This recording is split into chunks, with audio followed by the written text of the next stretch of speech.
Good morning, everybody. Next episode of Driving with Jordan. Happy Monday morning.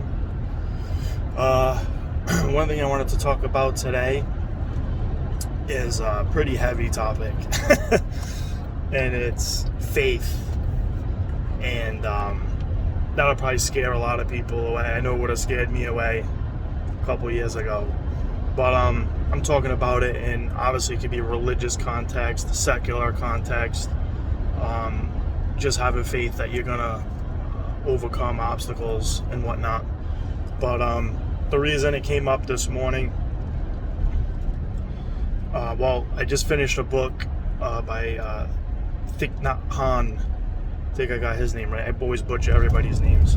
But it's The Art of Living. This Buddhist monk, he passed away, I think, 2022, January.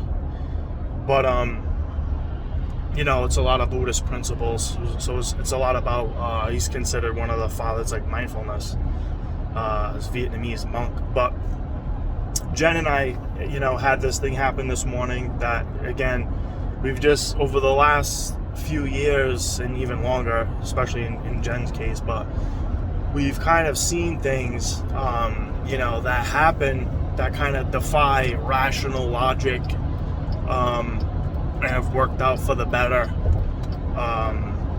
So it's made me, just my background is, I was an atheist like my whole life, and I was baptized when I was a kid, and that was pretty much it. My mom didn't have me go for First Communion. I wasn't really in church as a kid, so religion wasn't really a part of my life at all, even to this day, really.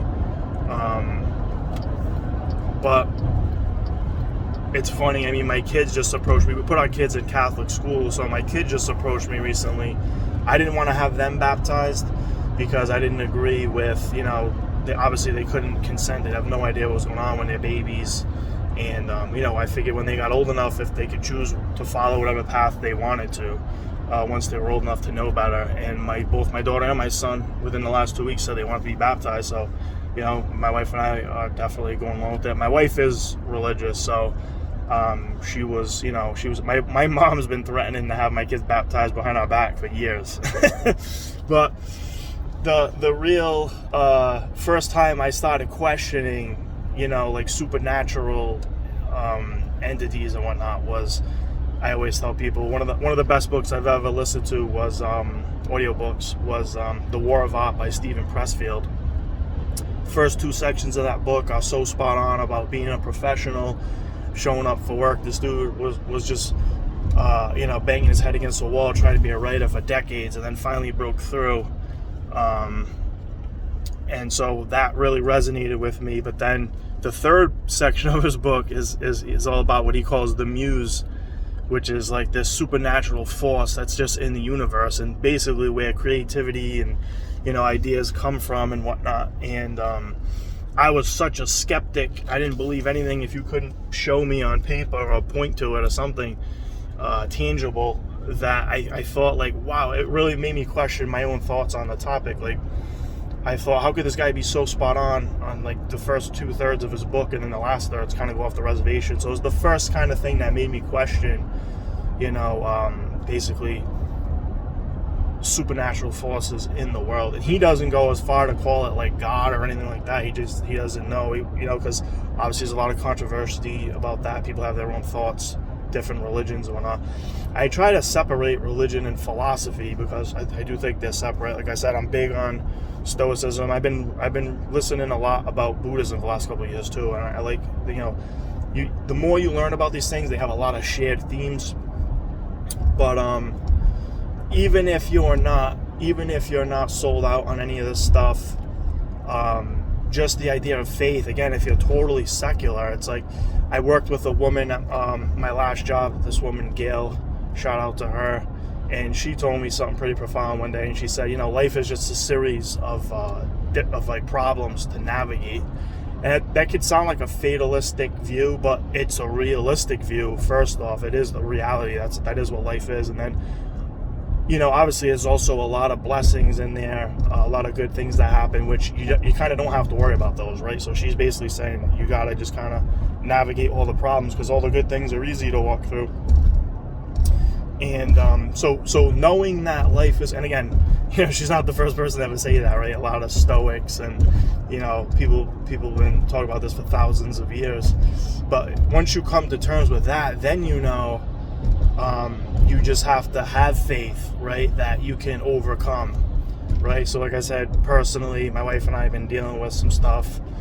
I took only Easter off this last month, basically working 30 days. I worked all of April, except with the exception of one day. But that's just one thing, and it's not a big deal either, right? Like, my kid's health is fine. Jen has had a couple, pregnancy things come up and tests and stuff, and people get concerned. Because I have faith, I don't really concern myself too much with it, right? Because I know I'll be able, and that's the Stoicism as well. I know I could deal with any outcome. I told my wife that when one time they couldn't find, this is me just being real, I don't know how my wife will feel about it, but like at one point she went to go get tested, and they couldn't find the baby's heartbeat, and all the healthcare workers are basically panicking. So obviously that's not a good sign. My wife was panicking, and I had already come to terms that, again, from following Stoicism, I think it was Epictetus who said, when you kiss your kid at night, or Seneca, I believe, when you kiss your kid good night, just know that they may not be there in the morning. And that is the reality of life. So when you know that, and you come to terms with that, then anything can happen. Again, that's why, like I always tell people, right? Like I've said even a couple of videos ago, I feel like I won the Powerball every day when I wake up, and my kids are healthy, and that's all I ever really need. I know it's not guaranteed thing. But in other things, like my wife and I have just seen these weird signs. My wife's big into like the numbers, right? She'll see certain numbers, or she'll ask for a sign or a symbol, and then she'll see them, weird things, and they'll come to pass. And like I said, I've just been really fortunate in my life. Maybe it's just a cosmic coincidence, right? And that's the thing. As a skeptic, right? Like I would need to see evidence to draw any conclusion. At this point in my life, I've seen so many things happen that were so favorable, and so I think I saw a miracle last year regarding my son Wyatt being healed. I know that could scare people. I don't really. One thing I'm big on is not caring too much about other people's opinions, right? That's something that everybody has to learn to do. But it's to think for themselves. But at this point, I've seen so much evidence that there is some sort of other force going on, or again, maybe I'm just really lucky. But my wife and I have said, we've come to terms, and my wife's always felt this way, but I've come to terms that there is some force in the world that's kind of looking out for everybody, really. And I'm really thankful for that. And again, I just go out, live my life, and try to be the best person I can every day, and I let the cards fall where they may. And I'm really grateful and thankful for everything that happens. And again, even the bad, when it does happen, we're thankful for that, because you can't even recognize the good. If your life was always good, there'd be no contrast. But just a big turnaround in my life. It's funny too, like my buddy John I work with, he's a huge metalhead, and when I bought this minivan, that's like the best purchase I've ever made. It came with Sirius XM, and again, he's like talking it up about all the metal music. But actually, it's the first time I ever listened to Joel Osteen, right? I know I've talked about that recently, but I just love the positive messages that the guy puts out there, and some people criticize him specifically for that. And again, I'm not a theologian, or I just like what the guy says. But and my wife and I certainly have faith, and it's now becoming such a strong thing in our lives. You can almost become reckless, right? Like it'd be like, oh, don't worry, it's going to work itself out. But which is, we also know we have to put in massive amounts of work, massive amounts of effort. We don't just, like the whole idea of manifesting, we've read several books on that. And people are like, oh, that's like mumbo jumbo, you're just going to make something happen. But no, you got to follow it with intense actions over time, you know what I mean? And make all these things happen in your life, and you certainly can. So just, again, saw something happen this morning, which is just the next thing in a series of things that were just so well timed that, and almost inexplicable that, again, at this point, I've seen so much evidence that there is something else at play that I'd be crazy not to believe that, because I have seen the evidence. But and again, it doesn't have to be anything even involving religious. If you have secular beliefs, it can just be, that you're gonna overcome whatever obstacle comes before you. So just something to think about. My wife and I, we're very thankful, and we'll keep working at everything we do. We'll keep believing that everything's gonna work out fine. So just something that you can maybe even look into for yourself.